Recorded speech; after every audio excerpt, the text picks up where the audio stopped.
Hello sun moon and rising Capricorns, welcome to my channel dream tarot. ये आपकी new month की reading है दिसंबर 2023 और ये एक जनरल रीडिंग होगी जो कि आपसे रेजोनेट कर भी सकती है और नहीं भी कर सकती। आप सिर्फ उन मैसेजेस को कंसिडर करें जो आपसे रेजोनेट करते हैं। इसके अलावा अगर आप मेरे चैनल पे न्यू है तो इसको सब्सक्राइब करें, मेरे चैनल को भी सब्सक्राइब करें। उसका लिंक डिस्क्रिप्शन में मौजूद है। अगर आपको मुझसे पर्सनल रीडिंग चाहिए तो भी आप मुझसे मेरे इंस्टाग्राम पर कॉन्टैक्ट कर सकते हैं। सो लेट्स सी के क्या मैसेजेस आते हैं आपके लिए।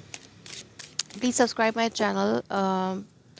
मैं ये देखती हूँ कि बहुत से लोग मेरी वीडियोज़ को वॉच तो कर रहे हैं बट सब्सक्राइब नहीं कर रहे हैं। So please subscribe. ऑल्सो आपको नोटिफिकेशन मिलता रहेगा जब भी नई वीडियोज़ आएंगी। सो लेट्स सी कि क्या मैसेजेस आते हैं।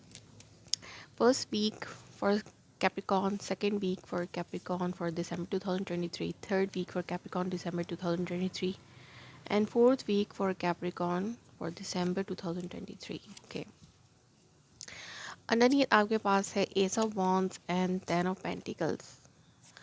इट्स मीन कि आपकी न्यू बिगनिंग हो रही है आपके पार्टनर के साथ, या आप न्यू बिगनिंग करना चाहते हैं कमिटमेंट की हवाले से, यानी कमिटमेंट के साथ, with commitment and new passion. या फिर अगर आप कोई नया बिजनेस स्टार्ट करना चाहते हैं इन मंथ ऑफ दिसंबर में, एक क्रिएटिव आइडिया आपको आया है, आपने सारी इन्फॉर्मेशन गेन करने के बाद एक क्रिएटिव आइडिया आपके माइंड में आया है और उस पर आप पैसा लगाना चाहते हैं। ये भी आपके लिए हो सकती है एक सिचुएशन। बट यहाँ पर हो सकता है कि आपको कोई इन्फो मिली है आपके पार्टनर की तरफ से जिसके बाद आप एक नई बिगनिंग करना चाहते हैं उस पर्सन से विद अ कमिटमेंट। ओके, पहले आपने अपने गार्ड्स अप रखे हुए थे बट अब आप जो है वो आपने अपने आप को बहुत ज़्यादा प्रोटेक्ट किया हुआ था अपने पार्टनर को, यानी ब्लॉक किया हुआ था। अब अनब्लॉक करके कोई इन्फॉर्मेशन ले रहे हैं और एक नया स्टार्ट लेना चाहते हैं उस पर्सन के साथ। फर्स्ट वीक में आप थोड़े से कंफ्यूज हो सकते हैं, कंफ्यूजन का शिकार हो सकते हैं। ड्रीम्स आपको आ सकते हैं, आपको अपने ड्रीम्स पर पे अटेंशन करनी चाहिए, उनको उन पे फोकस करना चाहिए कि क्या पता कि उनमें आपके लिए कोई मैसेज हो। इसके अलावा आपको जिस वजह से आप कंफ्यूज हैं अपनी लाइफ में, जिस वजह से आप इनडिसाइसिव हैं, उसी वजह से कोई मैसेज आपको ड्रीम्स में मिल सकता है। इसके अलावा आपको फ्यूचर कुछ समझ नहीं आ रही होगी फर्स्ट वीक में कि क्या होगा इस रिलेशनशिप का फ्यूचर, या फिर क्या होगा अगर आप नया बिजनेस स्टार्ट करते हैं, अपने लाइफ में कुछ नया स्टार्ट करते हैं। सो यहाँ पे बहुत ज़्यादा कन्फ्यूजन आपको फील हो सकती है। या क्वीन ऑफ पेंटिकल्स, स्टेबिलिटी के हवाले से, आपकी लाइफ की स्टेबिलिटी के हवाले से आपको बहुत ज़्यादा कन्फ्यूजन हो सकती है। या तो आप अपना कोई नया बिजनेस जो शुरू करना चाह रहे हैं उसमें अगर आप इन्वेस्ट करना चाहते हैं तो इन्वेस्टमेंट कैसे करनी चाहिए, कैसे करनी चाहिए, करनी भी चाहिए, नहीं करनी चाहिए, ये सारी चीज़ें लेकर आप बहुत ज़्यादा कन्फ्यूज हो सकते हैं फर्स्ट वीक में। सेकेंड वीक में येस डेफिनेटली आपको एक हैप्पी सेलिब्रेशन मोमेंट मिल सकता है, या तो फैमिलीज़ के साथ या फिर आपके उस पार्टनर के साथ जिसके साथ आप कन्फ्यूजन का शिकार थे। तो एक इमोशनल फुलफिलमेंट का एहसास हो सकता है, या फिर किसी पार्टी या तकरीब में आप इनवाइटेड हो सकते हैं या शिरकत कर सकते हैं, या आप इमोशनल फुलफिलमेंट फील कर सकते हैं उस पर्सन के साथ।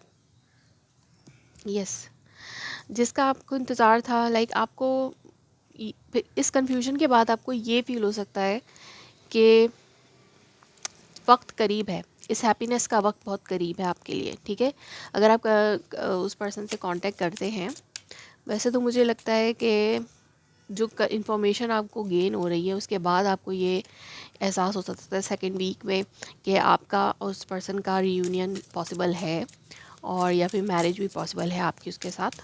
हो सकता है आपको लगता हो कि वो पर्सन किसी और के साथ हैं, यही कन्फ्यूजन हो आपको, और अब जो है आपको उम्मीद जाग सकती है सेकेंड वीक में कि आपकी उस पर्सन के साथ पॉसिबिलिटी बन सकती है। थर्ड वीक में यस, थर्ड वीक में भी आप अपने इमोशंस को शो कर सकते हैं उस पर्सन से। बहुत ज़्यादा कंट्रोल्ड रहते हुए आप अपने इमोशंस उस पर्सन को शो कर सकते हैं, ऑफ़र शो कर सकते हैं। आपके दिल में जेन्युइन प्यार हो सकता है उस पर्सन के लिए, या फिर वो उस पर्सन के दिल में आपके लिए बहुत ज़्यादा जेन्युइन प्यार होगा। कोई एक पर्सन ऐसा सामने आ सकता है आपकी लाइफ में थर्ड वीक में जो कि आपको अपना लव शो कर सकता है। Yes, who is this king of cup, और why this king of cup is here. तो यहाँ पे किंग ऑफ कप क्यों है for Capricorn, why this king of cup is here for Capricorn, please universe guide me. Waiting, yes आप इंतज़ार में थे कि कब इंतज़ार में हैं। लाइक हो सकता है कि आपको कुछ डिलेज लग रहे हो, तभी आपने अपने इमोशंस को सप्रेस किया, बट आपके दिल में बहुत ज़्यादा प्यार और इमोशंस हैं उस पर्सन के लिए। किसी डिले की वजह से आप अपने बहुत ज़्यादा डिले के बाद, इंतज़ार के बाद शायद आप अपना इमोशंस जो है वो शो कर सकते हैं उस पर्सन को।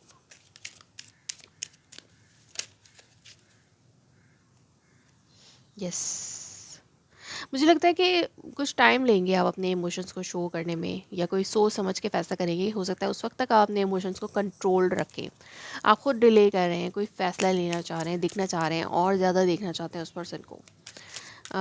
सही तरह से, पूरी तरह से इंफॉर्मेशन लेकर उसके बाद आप ready to offer your cup हैं। लाइक आप बिल्कुल तैयार हैं अपने इमोशंस और अपना प्यार उस पर्सन को ऑफ़र करने के लिए, लेकिन थोड़ा सा आप डिले करें और या आप विजडम इस्तेमाल करें, क्योंकि हो सकता है आपको पूरी तरीके से इन्फॉर्मेशन नहीं मिली है। तो थर्ड वीक में आप पूरी तरीके से इन्फॉर्मेशन लेंगे, और यस फोर्थ वीक में आपकी कोई विश पूरी हो सकती है उस पर्सन के साथ। ये सारी इमोशनल सिचुएशन लग रही है मुझे, तो ये डेफिनेटली एक रिलेशनशिप रीडिंग बन रही है। पूरा मतलब दिसंबर आपके लिए बहुत अच्छा हो सकता है। आपकी इमोशंस के हवाले से, आपकी इमोशनल लाइफ के हवाले से। हो सकता है कि पहले आपको कन्फ्यूजन थी, बट आहिस्ता आहिस्ता आपकी कन्फ्यूजन दूर हो रही है, और आप सारी क्लैरिटी हासिल करने के बाद अब आप अपने फोर्थ वीक में जाके आप अपने विश पूरी कर सकते हैं उस पर्सन के लिए।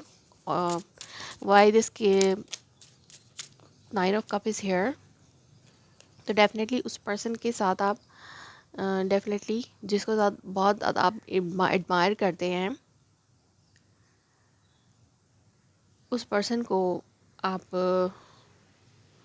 उस पर्सन के साथ आप अपनी न्यू बिगनिंग चाहते हैं, बट तो कहीं ना कहीं प्रोटेक्टेड हैं, आप स्टिल प्रोटेक्टेड हैं। या आपको और भी लोग ऑफ़र कर रहे हैं अपना कप ऑफ लव, लेकिन आप उनको ब्लॉक करके आप अपने उस पर्सन के पास जाना चाहते हैं जिसके साथ आप जिसके साथ मैरिज करना चाहते हैं। और इसके अलावा अगर आप बहुत ज़्यादा कंट्रोल्ड थे अपने इमोशंस में, तो अब अपने इन कंट्रोल इमोशंस को उस पर्सन के लिए आप ख़त्म करना चाहते हैं। आपकी डिज़ायर हो सकती है लास्ट वीक में कि आप उस पर ये सारी बाउंड्रीज और रिस्ट्रिक्शंस तोड़ के आप उस पर्सन के पास जाएं। तो डेफिनेटली कमिटमेंट ऑफ़र तो करना चाहते हैं, बट डायरेक्ट कमिटमेंट तो मुझे नज़र नहीं आ रही। लेकिन आप उस पर्सन को मैरिज मटेरियल के तौर पे देख रहे हैं, या वो पार्टनर आपको मैरिज मटेरियल के तौर पर देख रहा है। वाइस वर्सा एनर्जीज हो सकती हैं। सो यस, वो आपको एडमायर करते हैं और वो आपसे शादी भी करना चाहते हैं यहाँ पर, लेकिन थोड़े से बहुत वो गार्डेड हैं अभी भी। जैसे मैंने कहा कि वो अपने इमोशंस को, अगर कोई पर्सन आपके लाइफ में है जो कि आपके पास आना चाहता है, लेकिन वो आपके साथ मैरिज करना चाहता है, लेकिन हो सकता है कि वो किसी राइट इन्फॉर्मेशन के इंतज़ार में थोड़ा सा बहुत गार्डेड हो, बट वो आप उसकी विश है कि वो आपके साथ मैरिज या कमिटमेंट करे। सो लेट्स सी कि यहाँ पर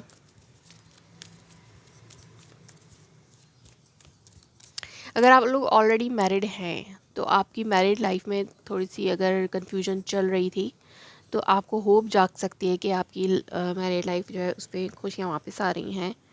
और आपको हो सकता है कि कुछ टाइम लगे, पूरी तरीके से आप अपने इमोशंस को शो उस पर्सन को नहीं करें, बट आपकी ख्वाहिश है कि आप उस पर्सन को इमोशन शो करें, या फिर आप दो लोग थोड़े से लॉन्ग डिस्टेंस में जा सकते हैं, जिसकी वजह से आप थोड़े से अपनी इमोशनल लाइफ को मिस कर सकते हैं।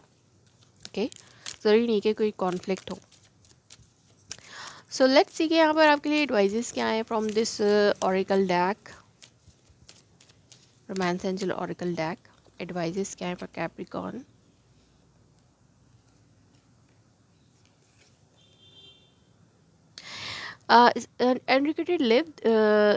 Unrequited love, there is no enough attraction or chemistry to keep this relationship going. तो आपको फर्स्ट वीक में ऐसा लग सकता है कि कोई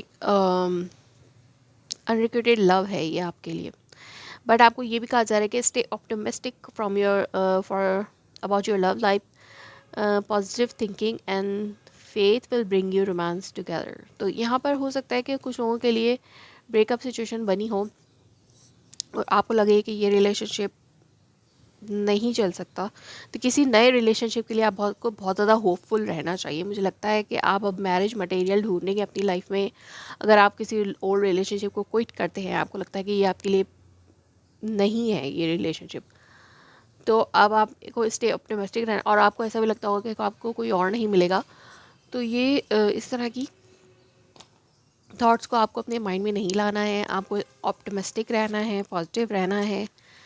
इसी तरीके से आप अपने सोलमेट को अपनी लाइफ में अट्रैक्ट कर सकते हैं, और अपने ऊपर पूरा ध्यान करना है, सेल्फ लव करना है। ये भी है आपके लिए message. It's time to give rather than take. तो आपको अपने इमोशंस देने होंगे, तभी आप कोई पर्सन, अपनी जेन्युइन पर्सन अपनी लाइफ में ला सकते हैं। तो यहाँ पे गिव एंड टेक वाली है कि बैलेंस रखें गिव एंड टेक में भी। End of the tough cycle approaches. तो यहाँ पे कोई टफ साइकिल है जो कि एंड हो रही है, और आपकी लाइफ में एक न्यू बिगनिंग हो रही है। Yes, so that was your reading. If it says rates you, please let me confirm in a comment below. Like my video, subscribe my channel. Thanks for watching.